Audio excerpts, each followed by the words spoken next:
ओमकारेश्वर। तो आज हम आए हैं ओमकारेश्वर। दोस्तों आज मैं आपको करवाने वाला हूँ ओमकारेश्वर ज्योतिर्लिंग के दर्शन।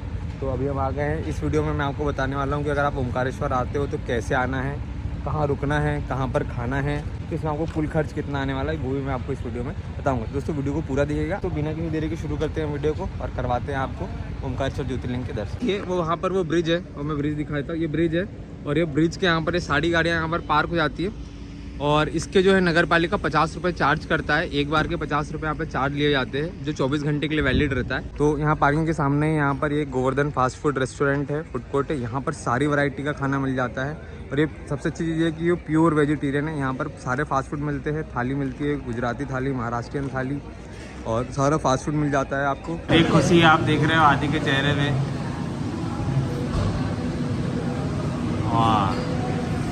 आदि ने मंगाया, आदि ने ऑर्डर किया है मसाला डोसा और हमने ऑर्डर किया है महाराष्ट्रियन थाली।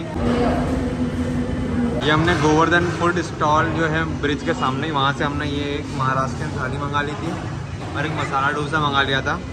तो यहाँ का खाना बहुत टेस्टी है और महाराष्ट्रियन थाली का जो प्राइस है वो है लगभग 170 रुपये के आसपास और डोसा जो है वो 100 रुपये के आसपास। ये भैया यहाँ पर आते हैं। आप यहाँ से कहाँ से लाते हो भैया सवारी?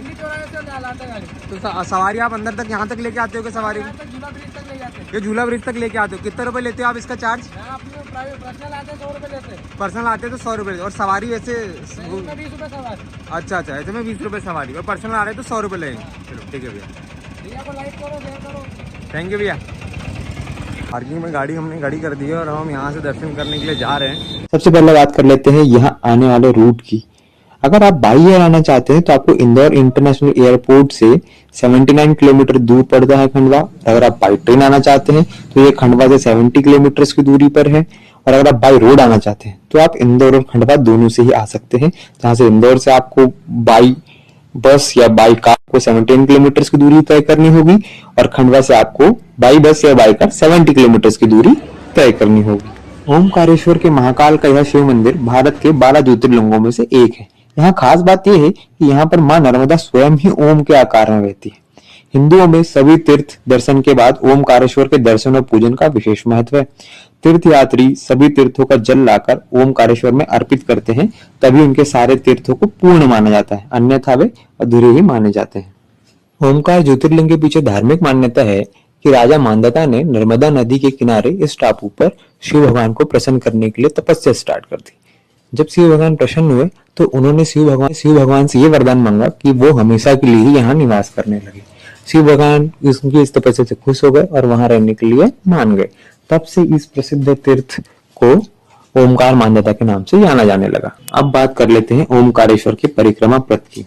ओमकारेश्वर में ओमकार पर्वत का परिक्रमा पथ लगभग 7 किलोमीटर लंबा रास्ता है जो कि एक पक्की सीमेंट का बना हुआ है। रास्ते भर में आपको मनोरम दृश्य देखने को मिलते हैं। इस मार्ग पर बहुत सारे मंदिर और आश्रम भी देखने को मिलते हैं। खत्म होता है तो उसके इधर से आप जाएंगे तो इधर आपको लेफ्ट हैंड साइड पे दर्शन की लाइन है और राइट हैंड साइड पे यहाँ पे फ्री जूता चप्पल स्टैंड है। तो आप यहाँ से जूता चप्पल अपना जमा करो बढ़िया और यहाँ से आप प्रसाद ले लो। द्वार है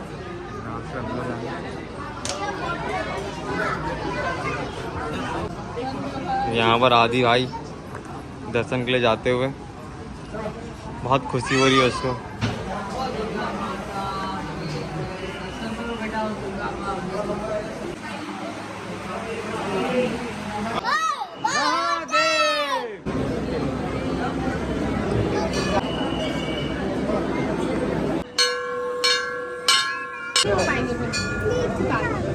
एक बार अभी हमने दर्शन करें ओमकारेश्वर भगवान के और यहाँ पर ये www.श्रीओमकारेश्वर.org पे आप दर्शन एवं आरती जो है वो बुक कर सकते हैं। इसका टाइम टेबल। अब हम जा रहे हैं बोटिंग करने के लिए। बोटिंग करने का जो प्राइस है वो भैया ने हमको बताया है 150 रुपये पर पर्सन और उसमें वो यहाँ पे 4 चीज़ दिखाते हैं। अभी अपन उनसे पूछते हैं वो कौन सी 4 चीज़ें जिसके वो दर्शन कराते हैं।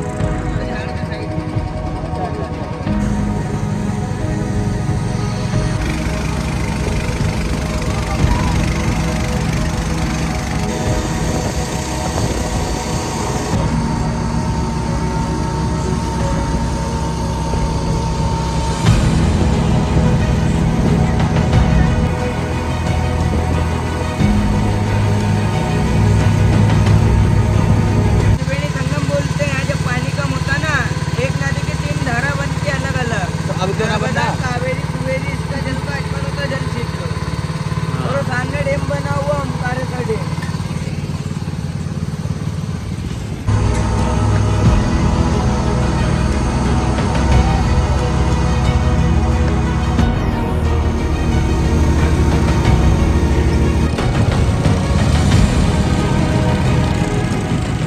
ओमकारेश्वर ज्योतिर्लिंग के दर्शन करने के बाद और बोटिंग करने के बाद अब हम जा रहे हैं ममलेश्वर ज्योतिर्लिंग के दर्शन करने के लिए।